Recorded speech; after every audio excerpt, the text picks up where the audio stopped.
Thank you for tuning in to this episode of Rare on Air Stories. In this weekly series, we will shine a light on the stories of people living with a rare disease.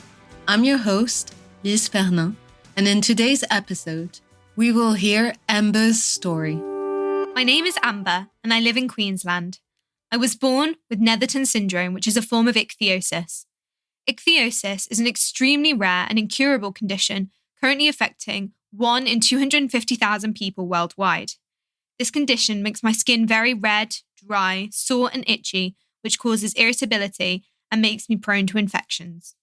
Whilst being on the roller coaster ride with ichthyosis, I've experienced the highest of highs and the lowest of lows. Throughout my 16 years, I have undergone many surgeries, including surgery on my hips, which affected my mobility when I was younger. I first started walking when I was 4 years old. I have also had surgery to insert a Mickey button to help with feeding and gaining weight. One of the symptoms of my condition is short stature. So from the age of 3 to 14, I went on growth hormone therapy to help maximize my potential height increase. I've been to Sydney multiple times to visit a dermatologist who helped me and my family on how to best care for my skin and what the best route and medications would be. I've also seen many other doctors who have prescribed me immense amounts of medications and creams in an effort to help my skin. Ichthyosis affects each person that lives with it differently. However, for me, it takes a toll on my day-to-day life, as one day my skin could feel pretty good and I'm able to go out and do things, and the next day I could be lying in bed feeling really itchy, sick, and bearing excruciating pain. This, therefore, means that I never really know what to expect or what the day may hold, as my skin can change in a split second.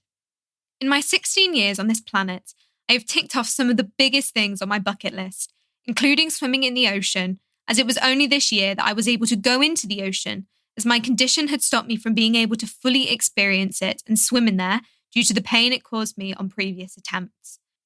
Another thing I have also achieved is working in the hair industry, currently as a tea and tidy. I've had to overcome the setbacks my condition caused me from entering my dream career as a hairdresser, but I can officially say that I am starting my Certificate 2 in salon assisting this year and am one step closer to my dream career. Throughout my life, I've had to fight for the things I want, as they don't come as easily living with my condition. I've also gone on adventures of a lifetime to Bali and made memories like no other with those who have gotten me to where I am today. No, I don't look like your average person. I often get a stare or two and have to deal with consistent comments like, "Are you sunburnt?" These are very hard to deal with, but I often tackle them by educating, as I know that it is a very rare condition that not many people know about. If I could share one piece of advice to the wider community in regard to those who comment on other people's appearance and conditions, it is don't look at people for their appearance, but their inner beauty. Those with conditions have so much to offer and are so beyond gifted to the world. I would recommend not spouting out comments and assumptions, as you don't know our background story, and your comments about people's appearances can affect not only their mental health, but also their physical health. I don't mean don't ask questions, as it is a common human curiosity, but do it in a way that is respectful to both yourself and the person receiving the comment, and do it in a way where you want to be educated and learn more about their condition. I get asked what my daily routine looks like, and to be quite honest, it's a lot. To break it down, as it can change, but basically it's 2 showers a day, a whole lot of cream and medications, as well as antibiotics to keep away infection. My skin goes through good days and bad days, so that really changes how I tackle my routine. To say I have been blessed with the best people who have each been by my side on this ride is no lie. I wouldn't be where I am today without the support of my family, friends, co-workers and teachers who have all helped me in more ways than they will ever know.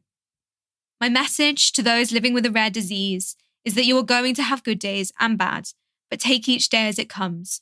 Use it as growth. You are doing an amazing job at where you are in life. To be honest, if we all look the same, our world would be pretty boring. I want you to know there is always someone you can reach out to. You are not alone. You have been listening to an episode of Rare on Air Stories, a weekly bonus series of Rare on Air, a monthly podcast by Eurordis Rare Diseases Europe. Thank you for joining us. Until next time, you can listen to one of our weekly episodes that are published throughout the Rare Disease Day campaign. If you would like us to feature your story in this podcast and on our social media channels, don't hesitate to submit it on our website. Make sure to subscribe.